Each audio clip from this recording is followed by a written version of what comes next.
Hola a todos, bienvenidos a un nuevo vídeo sobre el Palacio de Linares de Madrid. En este caso voy a tratar de ceñirme a lo que se conoce de la verdadera historia de los marqueses de Linares. En el vídeo anterior conocimos la leyenda que se cierne sobre el Palacio de Linares, un bello palacete, actual sede de la Casa de América, que se alza entre el Paseo de Recoletos y la calle de Alcalá, abriendo su fachada principal a la Plaza de Cibeles, y que es más conocido por su leyenda y su supuesta relación con el mundo del oculto que por su arquitectura y su magnífica decoración, ya que es posiblemente el palacete mejor decorado de la capital. Habíamos terminado el vídeo anterior hablando de que había mucha confusión en torno a quién era la niña de la leyenda y cuyo fantasma se supone que aún vaga por los pasillos del palacio, o mejor dicho, para quién se construyó la casita de muñecas en el jardín del palacio si no había niña en el palacio, quién es la niña del retrato, quiénes son las dos niñas del fresco. ¿Podría ser que la famosa leyenda de Raimundita esté basada en hechos reales? ¿O que fuera creada para tapar otra historia? ¿Sería posible que el marqués de Linares tuviera descendencia? Bueno, pues ciertamente no hay documentos históricos que demuestren que los marqueses eran hermanos, ni de la dispensa papal, ni de que llegaran a tener una niña. Así que, ¿tuvieron los marqueses una hija? ¿Podría ser que la niña que correteaba por el palacio y para la que se construyó la casita de muñecas fuera Raimunda Avecilla, su ahijada e hija de su abogado? ¿O podría ser ambas cosas, que fuera realmente su hija pero que la reconociera su abogado? Oficialmente, Raimunda Avecilla era hija de su abogado y ahijada de los marqueses, aunque también se dice que pudo ser hija del marqués con una de sus criadas y la reconoció su abogado. Las últimas teorías apuntan a que era hija de una hermana ilegítima del marqués, o sea, su sobrina, y por otro lado también contamos con el testimonio de una supuesta bisnieta del marqués, Dolores Martínez, que asegura que su abuela era hija del marqués y de su ahijada, Raimunda Avecilla, con la que tuvo un desliz. Bueno, en su día, cuando todo el revuelo de los fenómenos paranormales, también hubo un señor de Valladolid, Isabelino Sánchez Rosales, que dijo que era hijo de una tal María Rosales, que era la verdadera hija de los marqueses, fruto del supuesto incesto entre los hermanos y que la llevaron a un hospicio de Madrid para salvaguardar el buen nombre de la casa. Según su testimonio, la marquesa llevaba a la pequeña al palacio en secreto y en una de esas visitas hizo señalar a fuego en el hombro de la pequeña las iniciales del marquesado de Linares y en la espalda el escudo de la casa para que algún día pudiera demostrar su parentesco y beneficiarse de su herencia. No he encontrado mucho más acerca de esto, ni siquiera sé si este señor sigue vivo, pero bueno, según él, sería su madre la niña fantasma del palacio. En fin, mucha confusión y parece que todo gira en torno a qué parentesco tenía en realidad Raimunda Vecilla con el marqués. ¿Era simplemente su ahijada? ¿Era su hija y pasó por ser su ahijada? ¿Era su sobrina o el marqués tuvo una hija con ella? ¿Y Raimundita? ¿Es Raimunda Avecilla y es la niña del retrato? ¿Y la otra, la del fresco con dos niñas? Un lío, porque además estamos hablando de cuatro Raimundas, tres de las cuales existieron seguro y una que no, o al menos no oficialmente.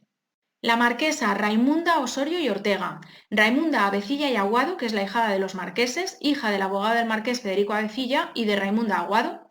De estas tres Raimundas sí se tiene constancia de su existencia y probablemente la niña que correteaba por el palacio y para la que se construyó la casita de muñecas fuera Raimunda Avecilla, que es quien además hereda el palacio. De la que no hay constancia histórica es de la supuesta hija de los marqueses, fruto del incesto, a la que también llamarían Raimunda, Raimundita, que sería la niña fantasma del Palacio de Linares. Bueno, los supuestos descendientes del marqués dicen que de haber un fantasma es el de su abuela, que no puede descansar en paz porque no se conoce su historia, ya que fue una hija no reconocida del marqués con su ahijada Raimunda Vecilla. Si por otra parte, como he dicho antes, se dice también que Raimunda Vecilla pudo ser hija del marqués con una criada, está claro que una de las dos versiones no es cierta, a no ser que hubiera una relación incestuosa del marqués con su hija ilegítima. Y si las fechas que he consultado son correctas, la diferencia de edad entre ambos sería de 45 años y hubiera tenido esa hija con 14, o sea, una niña de 14 años con un señor de 59. A ver, por poder ser, podría ser. Es todo muy raro, pero la verdad es que en aquella época y siendo nobles, pues hijos ilegítimos supongo que a la orden del día y relaciones de consanguinidad también. Las imágenes son muy antiguas y se ve muy mal, pero yo no tengo claro que la de la izquierda sea Raimunda Aguado en lugar de la que está al lado de la niña. Porque en la otra foto, voy a poner las dos juntas para que lo veáis mejor. Se supone que la que está ayudando a la marquesa es Raimunda Aguado y se me parece más a la que está con la niña. Aparte que si no es del mismo día poco le falta, porque yo diría que llevan la misma ropa. Pero bueno, da lo mismo, bueno, a no ser que fuera la criada con la que supuestamente tuvo la niña el marqués, pero tampoco parece una criada. El caso es que ahí hay más mujeres que no sabemos quiénes son. En fin, si nos ceñimos a la historia, Raimunda Vecilla sería hija del abogado del marqués, aunque a mí personalmente no me parecería raro que hubiera sido hija ilegítima del marqués, ya que en esa época no era raro tener hijos ilegítimos no reconocidos y que la hubieran hecho pasar por hija del abogado. Y por eso pasaba tanto tiempo en el palacio, le hicieron la casita de muñecas y finalmente lo hereda. En cuanto al testimonio de Dolores Martínez, evidentemente no es fácil recopilar información de hace tanto tiempo y si en los registros oficiales se cambiaron fechas por temas de herencia o lo que sea, pues resulta prácticamente imposible. Así que lo poco que sé es eso, poco.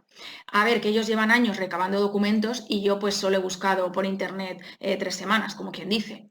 Pero bueno, que hay un lío de fechas y partidas de nacimiento y demás.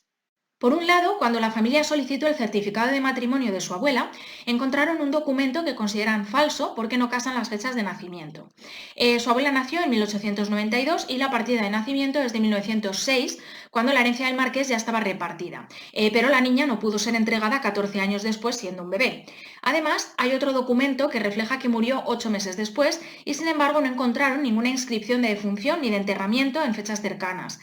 La familia sostiene que la niña vivió en el Palacio de Linares hasta que muere su padre y después la trasladan a Linares con unos familiares y es entonces cuando le cambian el nombre. Según su testimonio, la familia que la acoge se encargaba de unas tierras del marqués que recibían dinero a cambio de no desvelar su identidad y que el marqués quería que estas tierras fueran para esta niña que no llegó a heredar nada porque no la había reconocido como su hija. Hay algunas cosas que resultan muy creíbles de esta teoría, como que se había criado con una familia que no tenía grandes recursos y, ojo, sin poder atestiguar quién se la dio, recogió en Linares una dote importante. También hay otro indicio en cuanto a su muerte. La enterraron en una fosa común en el cementerio de Baeza, envuelta en el hábito de la Virgen del Carmen, como se hizo con todos los componentes de la familia Murga y de la mujer del marqués, y no dejaron que sus hijos y marido acompañaran el cadáver, por lo que nunca supieron dónde estaba enterrada. Y más cositas, la educación. En plena guerra civil, los vecinos de Baeza no sabían ni leer ni escribir y sin embargo acudían a ella para que les diera una mínima educación y poder mandar y recibir cartas del frente. Al parecer, ella aprendió a escribir en un colegio que tenían los marqueses en uno de sus palacios. Otra de las cosas con las que cuenta Dolores es un mechón de pelo que se cortó o se arrancó su madre antes de morir. Esto no lo tengo claro y es importante porque hasta donde llega mi conocimiento el ADN nuclear, que es el que se utiliza para las pruebas de paternidad, está en el bulbo o raíz. En el tallo solo hay ADN mitocondrial, que es el que es idéntico en todos los parientes que comparten linaje materno. Y bueno, ya puestos, pues supongo que también me habría un pelo suyo. Pero bueno, repito que hasta donde llega mi conocimiento porque esto me queda grande. Bueno, pues su madre le dijo que le haría falta algún día para averiguar quién era su madre, es decir, su abuela. Una muestra de ADN que podría servir para demostrar la filiación. A ver, poderse hacer, yo creo que sí se podría hacer, con los consentimientos adecuados, claro que eso ya es complicado, supongo, pero según he leído, esto lo cito textualmente, un ejemplo de estudio de parentesco biológico complejo puede ser la identificación de una persona que se supone vinculada familiarmente a una determinada persona, alguna o ambas de las cuales ya ha fallecido y sus restos no están disponibles.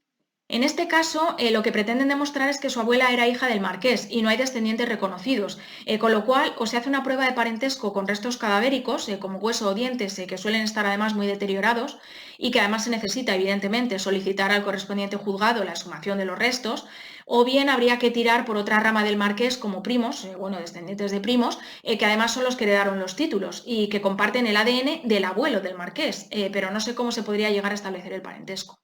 Y esto solo por parte del padre, digamos, que si quieren demostrar también que la madre era Raimunda Vecilla, pues lo mismo, pero por la rama materna. Personalmente me parece bastante creíble que su abuela pudiera haber sido hija del marqués. El que la madre fuera su ahijada, eso me choca un poco más, la verdad, aunque para ello supongo que eso es menos importante. Y bueno, lo que a mí más me descuadra de todo esto, por poner algún pero, aunque a lo mejor no tiene nada que ver, es lo que comenta Dolores Martínez, de que en 1992, cuando el Palacio de Linares reabrió sus puertas y fue a visitarlo, cito textualmente, salí de allí mala porque en una foto de la marquesa yo vi a mi madre, se parecían muchísimo. Esto no tiene ningún sentido, porque si lo que pretenden demostrar es que su abuela era hija de Raimunda Vecilla y el marqués, la marquesa no tendría absolutamente nada que ver con su abuela y por tanto el parecido con su madre sería totalmente casual. Dolores Martínez sostiene además que las dos niñas que aparecen en el fresco son Raimunda Vecilla y su abuela. Hay quien dice que podría ser su madre, Raimunda Aguado, o su primera hija reconocida, pero de nuevo, si las fechas que he consultado son correctas, con su madre se llevaría 25 años y con su hija 27, lo que no parece que sea el caso. En mi opinión, no es importante, no tenían por qué ser habitantes del palacio, ni familiares, ni nada de eso. Y de hecho, según Wilfredo Rincón, en su estudio iconográfico de las pinturas del Palacio de Linares, Casa de América, posiblemente fueran las hijas del artista. En fin, vamos con la última teoría. La última de las teorías aportadas indica que Mateo de Murga podría haber mantenido relaciones con la esposa del administrador de fincas que tenía en Linares y fruto de las mismas habría nacido Raimunda Aguado, no Osorio, y José de Murga de lo que se habría enterado era de que tenía una hermanastra y por eso a lo largo de su vida procuró ayudarla favoreciendo un matrimonio con su abogado y proahijando a su hija Raimunda, y que su esposa Raimunda en realidad era hija de una familia adinerada. Según esto, por tanto, la leyenda parece más bien fruto de una venganza por una parte de la sociedad madrileña por la construcción del propio palacio en esos terrenos y por otra de los nobles de antiguo cuño por el obsequio del rey Amadeo I a José de Murga con el marquesado de Linares y el vizcondado de Llanteno.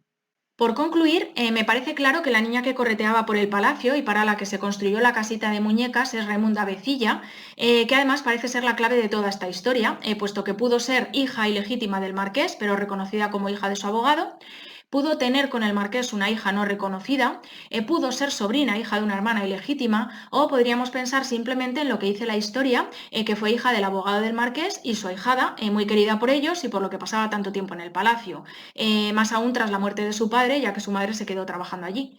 Lo que descarto, por tanto, de todo esto es la leyenda de Raimundita, no los fenómenos paranormales que pueda haber, que eso es otro tema. En cuanto a la demanda de filiación que interpuso Dolores Martínez, fue rechazada en primera instancia y lo último que he podido encontrar es que en julio del 2018, o sea, ya hace tiempo, estaba pendiente de un recurso de apelación en la Audiencia Provincial de Madrid. Así que si alguien sabe cómo terminó este caso, que por favor lo ponga en los comentarios.